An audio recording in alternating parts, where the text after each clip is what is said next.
I'm reflecting on how I've dealt with long struggles across my lifetime, okay? And how I've resolved them or how they've come to a resolution. I don't have developed thoughts in this area in any way. This is new. But I had some tenuous thoughts, just like on the edge of my consciousness, and I thought I'd start talking on this subject. Now, first off, I was in a 5-year legal battle with my siblings.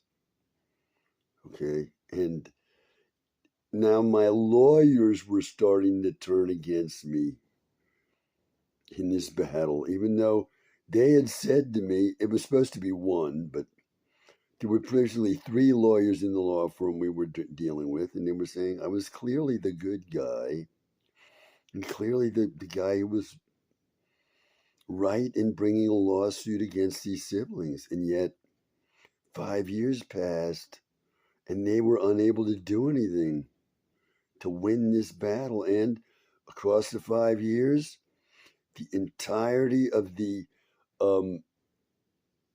what's it called, inheritance I was supposed to receive as a result of hiring these lawyers, it was lost in fees to the lawyers. So the lawyers had told me I was clearly the good guy, and I was told other things, that the handling of my mother's will was the worst handling of a will they had ever seen in their entire career. And yet, I got none of that inheritance that I was supposed to get, in spite of these highly what's this called? Confident views about how right I was and how I deserved to get that inheritance. I lost the entire thing, and the lawyers themselves betrayed me. They had this agreement with me where they said, no matter what, man, you're not going to have to pay a penny out of your own pocket, okay? If you didn't, our fees are strictly from your inheritance, and if the inheritance runs out, you don't pay a penny out of your pocket. But that's not what they did. When they came to the end of the inheritance, they said, look, this has gone on for 5 years. We're going to have to throw out that agreement we made. And now you're going to have to pay out of your own. Okay, so I'm going to have to pay out of my own pocket, huh? Well, they betrayed me as well with all these things they said to me. It's getting harder and harder to talk now. Right now, I'm getting so angry as I'm talking. I'm almost feeling my forearms are like trembling, on a real, almost imperceptible level, but it's perceptible that I'm getting that angry. So, how did this resolve? Well, I think it resolved with time, to be honest. Uh, I think that the siblings realized that the money on my inheritance had run out and that morally they could not continue a battle with me that would be eaten up all, more than the inheritance now, leaving me destitute, when they claimed to be doing this for me to help me. So they must have realized that, look, he's not going to stop fighting us, okay, even if he has to pay out of his own pocket, apparently. So we're going to stop because this is no longer help. We, we, we said that we wanted to manage that money for him because we didn't want him to have it. He's incapable of managing it, huh? So they took all the money, and then they finally said, look, like I said, so they decided that morally they no longer had any moral grounds for continuing that lawsuit, so they dropped it. And that was the reason. It was time. Time.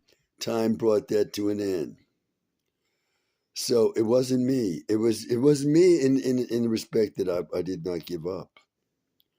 I said they're wrong. Like the lawyer said, they were wrong in what they were doing, and I wasn't going to give in to that, and I didn't. And they gave up. They took all the money. However, for ways that I cannot make public because I'm living in this bizarre world where I'm considered to be crazy, and the ideas that I would express would be counter to the folks that believe that about me. I'm not even going to say what they are. I'm living in a hostile environment which sees me as crazy, and that is crazy. I am not crazy. I never was. And this is not a misuse of scientific terminology. I am not, even in their scientific terms, what they believe I am. I am not those things. So I'm not going to say how I won this, but I did. The lawsuit turned out to be a gigantic win for me, but not in terms of that money. But, the truth is, I never expected to get an inheritance. I never counted on getting one. And so when I didn't get it, I said, okay, no inheritance, big deal. I never thought I was going to get one or counted on. I wasn't saying, hey, when my inheritance, I wasn't even thinking about it. Here's a metaphor for that. Quickly, I was in high school. Now, the prom in high school is a big deal. There's like news things, feature stories on this guy was going to ask this girl to the prom, and this girl said, it's a big thing in high school, right?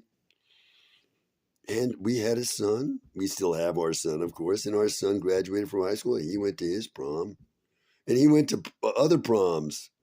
He went to more than one prom. So, but with me, okay, the way my life had gone, when I was graduating from high school, I didn't even think about a prom. It didn't enter my mind at all that there was a prom. It didn't. Now, people would say, you're making that up? No, I'm not. All my thoughts when I'm graduating from high school were, I want to leave high school early in senior year to go out and work on this ranch farm of relatives of mine out in Colorado, and I can't wait to get out there. That's all I had on my mind. I did not go to graduation, nor did I think for 1 second about graduation. I want to go to grad. I did not want to go, and I didn't think about it. I wasn't going to go to graduation ceremony, and I wasn't going to go to the prom. In fact, I did think about graduation because I told my parents I'm not going to graduation. I told them that. The prom, I didn't even mention it. But it wasn't on their mind either, the prom. So I got to say, the prom, it didn't even enter my consciousness. I should have, but it didn't. It wasn't there at all. What was there was I got to take my exams early. I got to arrange to take my exams early so I can leave early and go out to Colorado. That's all I was thinking about. I was very eager to go out to Colorado. So this metaphor is to do what? It's to show how the money there involved in that inheritance, it wasn't in my mind at all. It wasn't, I'm getting that money. So when I didn't get the money, this is not I got cheated certainly, and I could have used the money, but I think I made my point. So same thing with the prom. It wasn't in my mind at all. It wasn't. Now, time is what brought that struggle to an end. In my opinion, the way I'm expressing myself here is the time, it did bring me to a victory. It did. In fact, I did not even realize that the victory ahead for me was even possible. I didn't. And then I saw, as the thing was coming to an end, that I was going to achieve this far greater victory than getting money. But the victory was far greater. Okay, so that's how that ended. Time did that. Now, as I'm talking here, I'm getting more confident that I have a handle on what I wanted to say, which is that these conflicts that I've been in that have stretched over years, and there have been various conflicts of this kind. The one with the siblings that lasted 5 years, there's been conflicts that have lasted a lot longer than that. Okay, much longer.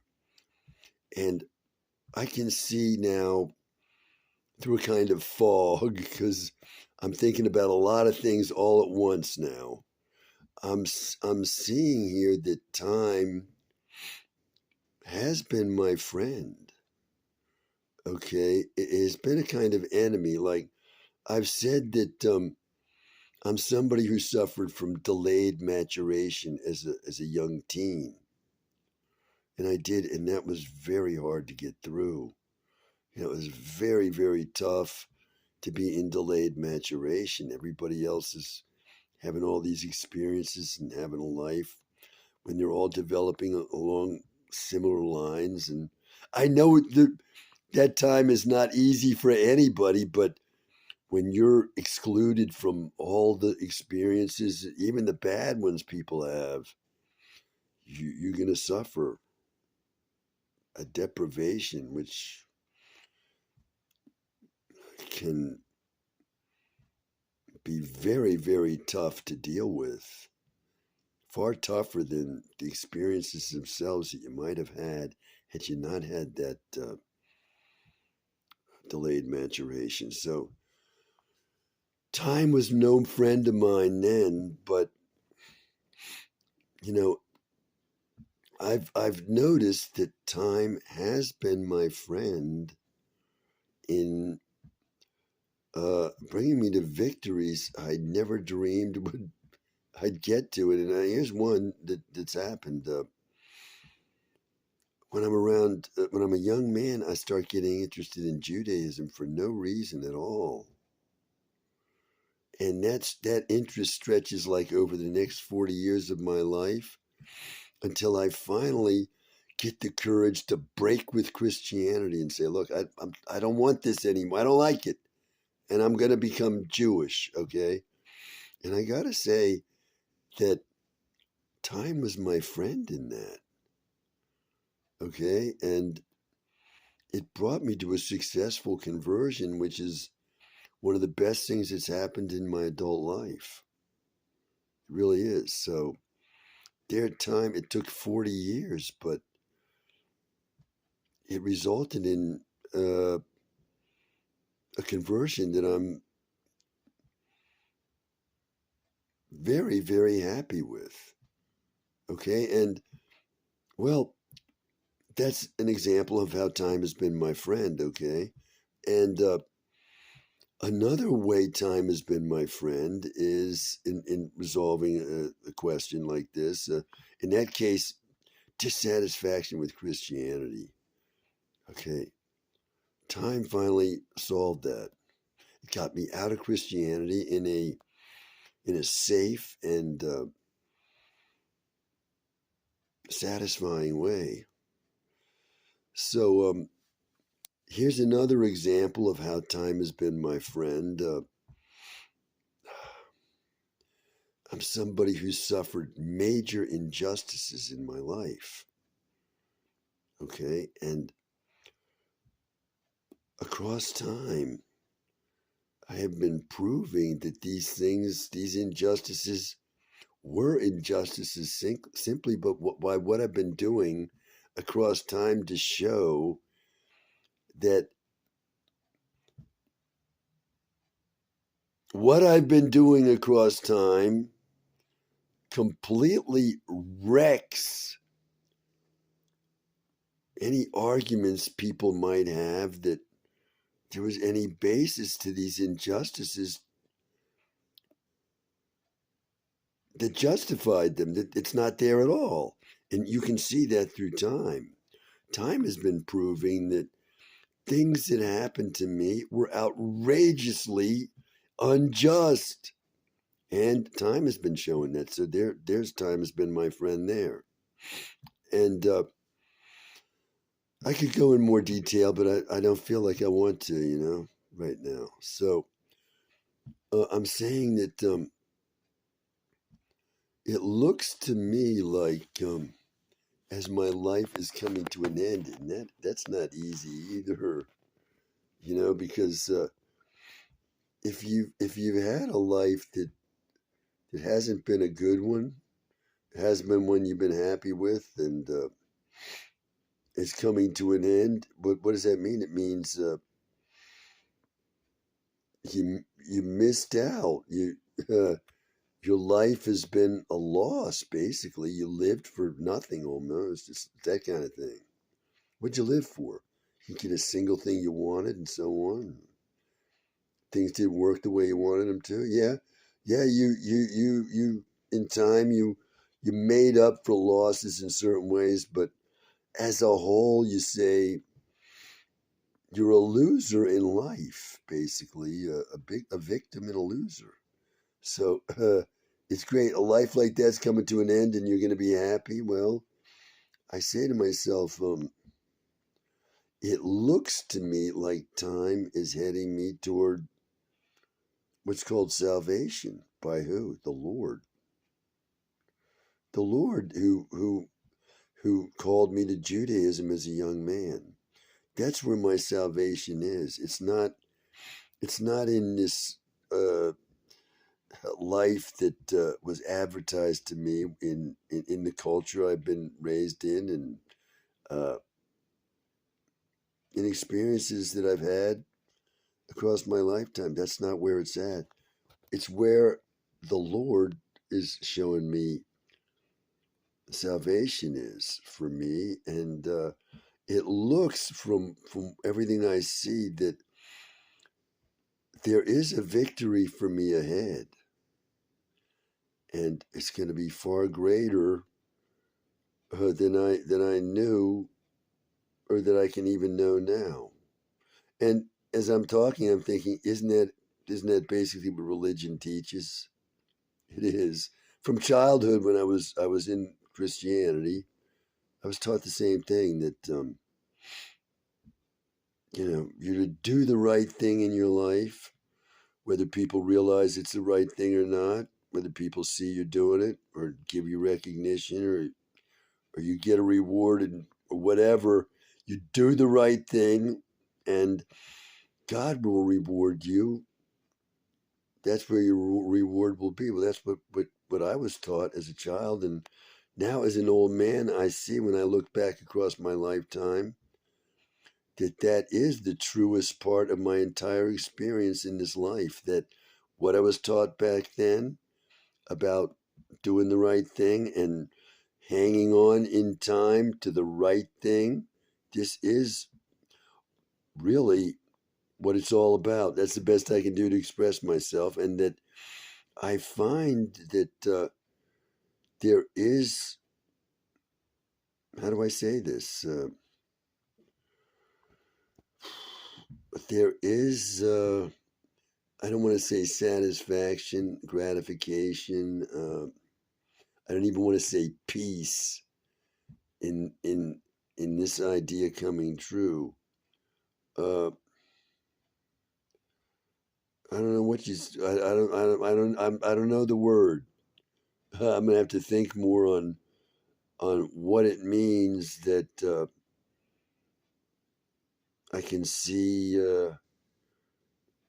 victory ahead, and what that means emotionally. Well, how do you feel when you have a great victory? You're happy, right? And that's what's ahead. In spite of all the losses and the victimization I've suffered, it looks to me like victory is ahead. But it's not victory in the terms that I've been taught, in terms of you're going to be a success, or you're going to be liked, or so on, or you're going to make money or whatever. No, it's not in those terms at all. So that's what I'm thinking about. Today is the 7th of April 2026. It may be after midnight, actually, so it'd be the 8th. Yes, it is. It's now the 8th of April.